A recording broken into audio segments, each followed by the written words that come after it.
Good day. My name is Tim Chelpaty. I am the president of Veterans Office Solutions. Please remember our slogan. It is, we are the helping hand. We are the hand up for the veterans, not the handout. Today's topic is the transition from military life to civilian life. Our guest to address this topic is Carl B. Dwyer. He is the El Paso County Veterans Program Manager. He also has and retired as a Command Sergeant Major, and he has an MBA. His philosophy is never stop learning because life never stops teaching. Thank you for being with us, Mr. Dwyer. Well, thank you, Tim. Thank you for that introduction. I really appreciate the invitation to come out here and have this conversation with you on this very important topic.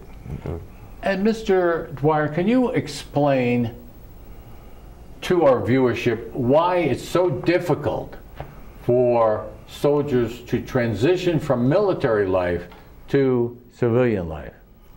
Yeah, that's a good question. It can be difficult because, you know, once you serve in the military, you become accustomed to a certain culture, a certain way of living, a certain way of doing things. You know, the discipline and the structure that comes with military service is something that that duty, that service that veterans and service members look forward to. So to have to transition into an environment for many, which is an unknown environment, an uncertain environment that is not or does not function or operate distinctly as the military does, can be challenging and can be stressful. It is something that I think all veterans can do with the proper education, with the proper preparation. A successful transition from the military to civilian sector is possible for everyone. And what does the military do to assist soldiers in this transition? Yeah, the military has several programs, the primary program being the TAP program, or the Soldier for Life Transition Assistance Program. Mainly speak from the Army because that's what I know as a 30-year Army veteran. But the transition program assists veterans with the steps and the developing the skills to prepare to transition from the military. So again, from resume writing to job interview skills, to how to dress for success, to also determining, you know, who they want to be in the next life. You know, maybe you want to go back to school for a certain degree or career field, education, or maybe you want to start your own business. You know, so the military has programs for small business education, entrepreneurship. You know, how to get the funding, how to do a business plan, and things of that nature. So the transition program has come a long way. You know, in my 30 years in the military, you know, it used to be, you know, you get out and, you know, good luck out there. But now the Army and the services really have a vested interest in making sure that once you finish serving that military obligation, that you're set up for success to go out there and be successful for the remainder of your life. Because the way we like to look at it now is you're a veteran for life, you're a soldier for life. So we want to make sure that you're equipped to be a productive member of society once they transition and depart from the military. And Mr. Dwyer, can you explain what your office does to assist soldiers in this transition? Again, our office, the El Paso County Veterans Assistance Office, is staffed by veterans. So one of the things we do is to make sure veterans are educated and know of all the resources that are available to them. whether that be claims assistance, education assistance, healthcare assistance. And also we can put them in contact with the different entities that provide assistance, whether it comes to obtaining a certain certification, attaining a certain skill set for a specific job, connecting them with resources. You know, we have a laundry list of resources within the community and also nationwide that we can provide to the service members and to their families on opportunities that they may have not known of or either were unaware of to assist them in the next chapter of their life. And Mr. Dwyer, one hears that the veteran suicide rate is quite high. In the neighborhood of 20 veterans per day commit suicide. Do you think that this is somewhat attributable to the transition from military life to civilian life? Well, I wouldn't say for sure, you know, because again, I'm not a psychologist, but having experienced the transition can be very stressful. And having your routine, your entire life shift from the known to the unknown, I'm pretty sure that that can be very stressful on a service member. So the transition program and the services, I think, have realized the stress that comes with that and have taken steps necessary to mitigate those stressors and that challenging process of transitioning, because you don't want anyone to go through that. One thing that I like to tell transitioning service members is you're not in it alone. You feel like you're going through it alone at the time because it's just so much information. It's so overwhelming, and we've been trained to adapt and overcome. There's no problem too large, but you know, sometimes you have to, you know, I won't say humble yourself, but just that, you know, take a step back and say, okay, I need to connect with certain resources, certain people that have been there and done that, that I could seek out for advice as how the best to transverse this path from A to Z. So that's what I would say on that one. And Mr. Dwyer, what does your office do to help promote veteran entrepreneurship? As far as our entrepreneurship, again, we inform the veterans of the resources that are available out there. They can come into our office, and if they've got questions on how to, you know, go about either applying or, you know, learning, being trained, we can put them in contact with the proper POCs for that. We attend a lot of the job fairs and also the educational fairs that are there to educate not only the service members but our community partners on what's available.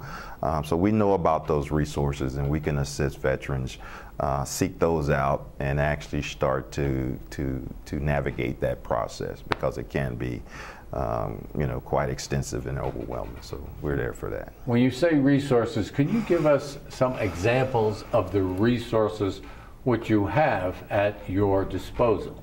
Again, as connections mainly with you know, trainers and point of contacts that provide the necessary training and skill set that a veteran may need to start a business, if we're talking about starting a business or entrepreneurship. There's you know, entities with certain schools that we work with, and also different you know, colleges, and also online certifications that they can pursue to help them achieve what they're trying to do in business.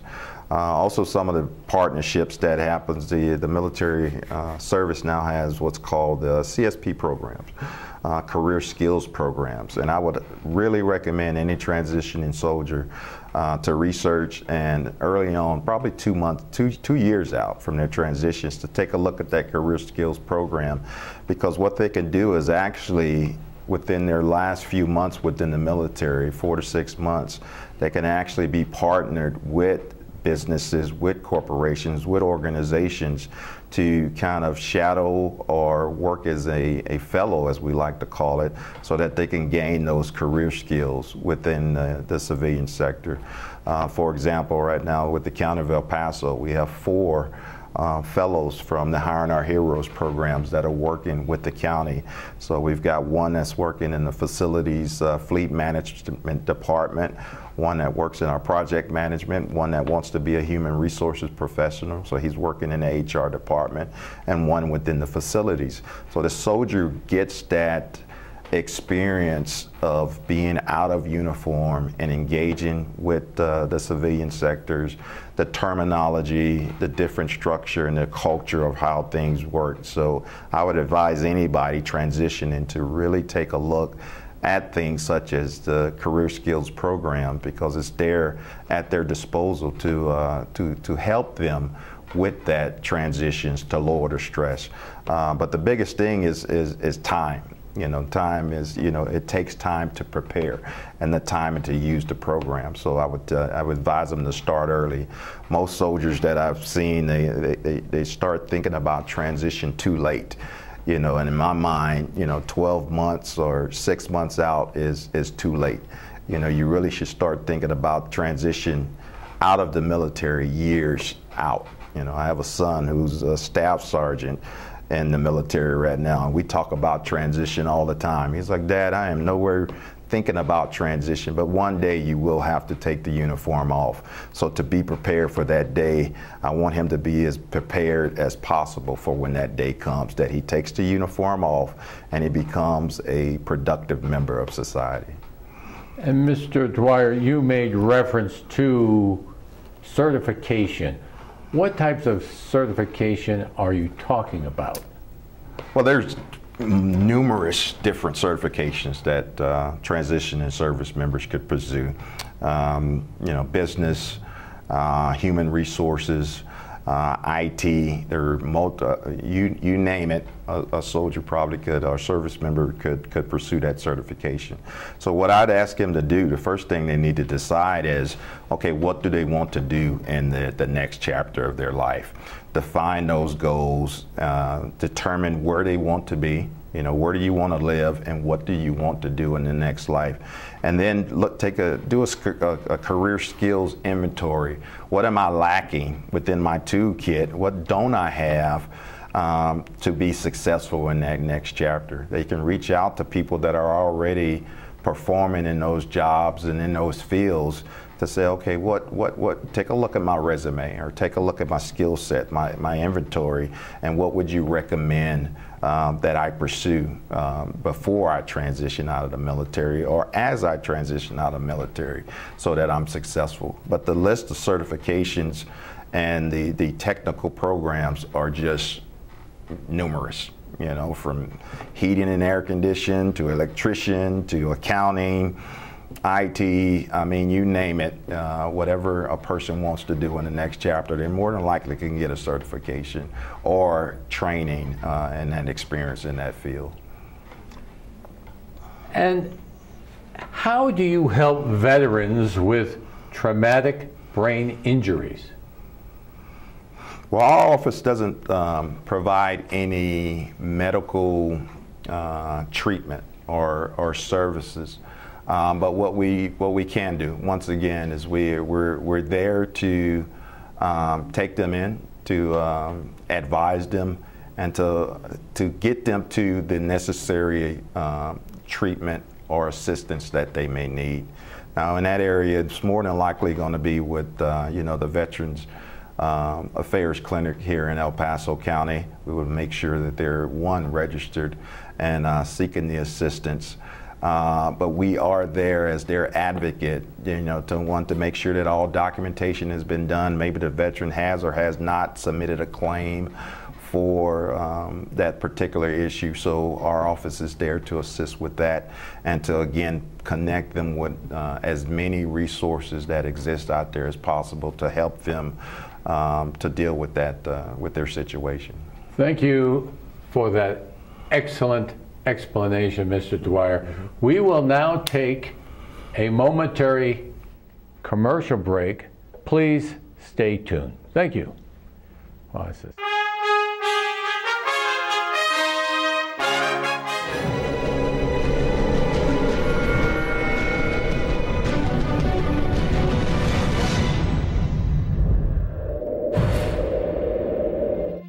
We all come together and stand together to serve our veterans. We invest in the latest technology. We take the time to train the next generation of doctors and nurses. We work together to make sure we heal their bodies and their minds. This is our mission. More than 300,000 of us working as one, together with families and loved ones. No matter where they live in this country, we'll be there. We stand strong, united. Stand with us in caring for our veterans. Hi, I'm Ray Bamberg with Here on Earth. I would like to invite you for a free hearing evaluation to our office. We've been here in southern New Mexico for 34 years helping people hear better.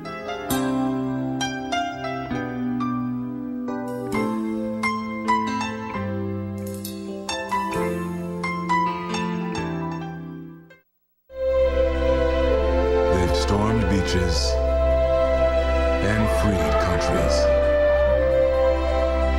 They've raised our flag and our hope. They've been called leathernecks. They've been called devil dogs. But above all, they're called Marines.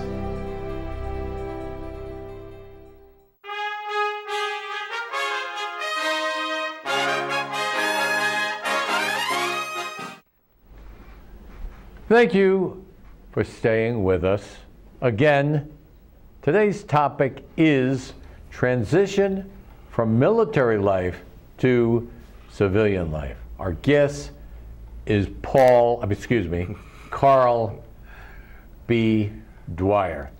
Mr. Dwyer, what other persons with whom do you work in El Paso to accomplish your objectives? Well, we work with many community partners in El Paso. That's one thing to be blessed with here in El Paso. We've got numerous veterans organizations that pride themselves in assisting veterans with our community. Just to name a few, you've got the El Paso Community Veterans Engagement Board. That's a board of stakeholders that's currently taking a look at the strategic objectives of how to make El Paso veteran ready. That's a term you'll hear a lot amongst our circles. There's veteran friendly and then there's veteran ready. We want El Paso and El Paso County to be veteran ready. That means to be able to take care and attract all things veteran, whether that's health care, whether that's employment, whether that's a financial assistance and well-being, or just your total holistic well-being. We also work with closely, hand in hand with the city and the city's Veterans Affairs Advisory Committee. A lot of the lines of efforts and things that we try to get after, employment, education, and assistance are, no different at the city level than we do at the county level. So I find it's very important for us to communicate and collaborate on these products and these issues so that we get more done. I mean, nobody can go after it alone. So the more that we communicate and collaborate across these different organizations, the better it's not only going to make it for the veteran and their families, but it's also going to for the community as a whole.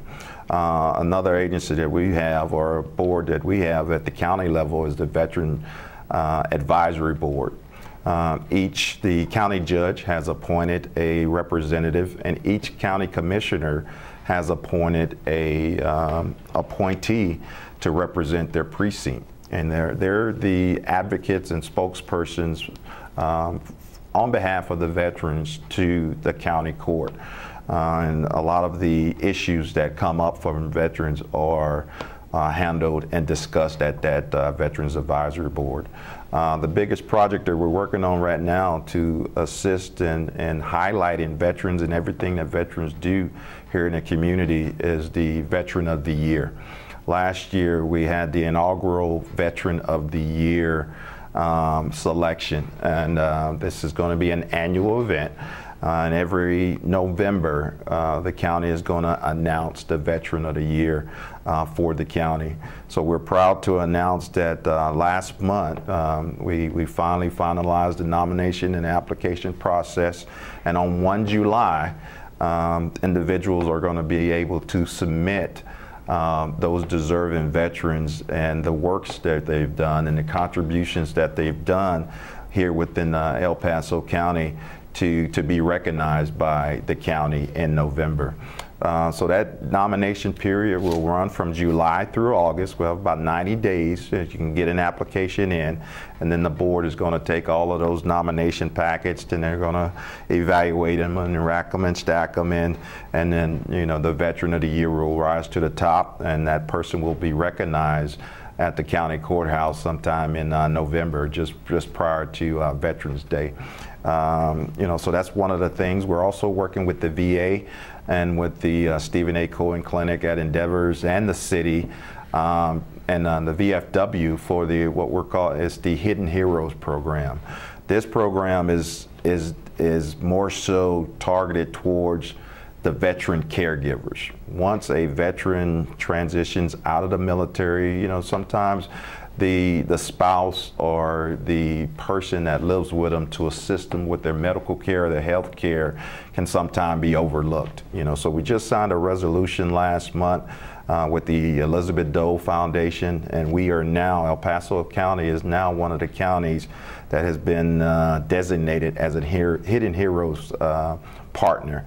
So we've nominated our point of contact, and we're starting to have our community meetings to inform veteran caregivers of what resources are out there for them. On the 28th of July at 4 o'clock, on 4 o'clock our time, we're going to have our first Hidden Heroes webinar, virtual military veteran caregivers webinar. So I would ask the community to visit our Facebook page, fill out the registration form, dial into that webinar, and get the word out to as many veteran caregivers as possible, so that we can reach out to them also, because sometimes we focus so much on the veteran that we forget about the veteran caregiver.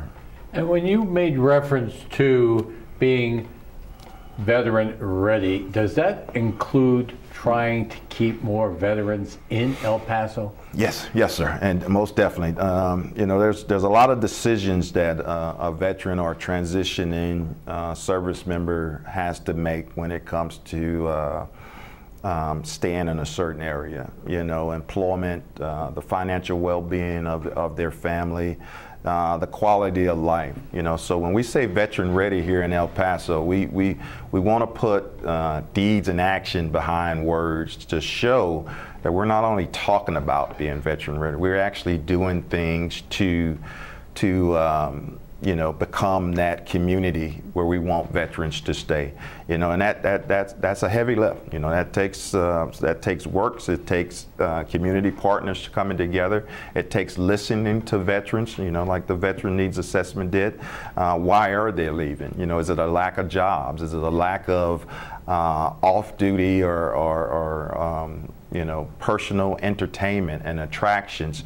So we're looking at things as how can we best take care of the total personal well-being of a person or a veteran wanting to stay here in El Paso. El Paso is a great community, one of the safest places within the nation. Myself and my family, we decided to make El Paso home. I knew I was going to reside somewhere in Texas, but never in years would I had thought it would have been El Paso, Texas. But after being stationed here for 6 years, becoming a part of the community, seeing how the community really does take care of the veterans and puts words behind actions, that was an easy choice to stay. So what I want to do, and what me and other stakeholders want to do now, is just continue to make it better so we can retain more of the quality service members that are leaving the service and have them stay right here in El Paso and make El Paso home. When you make reference to community partners, can you give our viewership an idea of what you do with the city of El Paso and endeavors? Yeah. Well, again, the biggest thing is communication. Communication and collaboration, because it's one thing, I have seen in the past where El Paso had a lot of great initiatives, but it may have been segmented. But I think now what we're trying to do across all levels is bring everyone together to get the best effect and the best outcome for a veteran. There's an old quote, it's amazing, what we can get done if nobody receives the credit. Or you don't care who receives the credit. And that's what I think we're starting to see now. We're starting to see community partners get together, the Texas Veteran Commission, Endeavors, Combined Arms, the county, the city, MVPN. I mean, there are a lot of people out there, doing great things, veterans officers doing great things for veterans. And the more that we collaborate and come together, we're stronger, and we can get a lot more done for veterans, which is in the long run, it's a win-win for everybody. And when you made reference to Veteran of the Year, when was this program begun? Okay. Well, it was begun last year. Last year was the first iteration of the selection process. The county judge, Judge Samanago, it was a brainchild of his, an idea of his. He wanted to do something to recognize the veterans. So now the county has a Veterans Wall of Honor. As soon as you walk into the county's courthouses, the main office there, there's a wall dedicated to veterans and veteran services. It's our veteran service, and it's dedicated by different war eras. And the Veteran of the Year picture is displayed prominently on that wall for a year. Mr. Chisholm was the Veteran of the Year selected last year, and again, as I just spoke, we're currently in the process. 1 July is when the nomination window will open for the 2020 Veteran of the Year. So I say that to say, if you know a veteran that's doing great things, please take the time to sit down, fill out one of the nomination forms, send it in so that the board can take a look at it, and if selected, that person will be chosen and recognized and thanked for everything they're doing for the El Paso community. Mr. Carl B. Dwyer, we would like to thank you for your participation in this show. Thank you for your excellent explanation in explaining to our viewership the transition from military life to civilian life. And please remember our slogan: we are the helping hand, with a hand up, not the hand out. We appreciate your viewership. Please stay with us. And again, until next time, good day.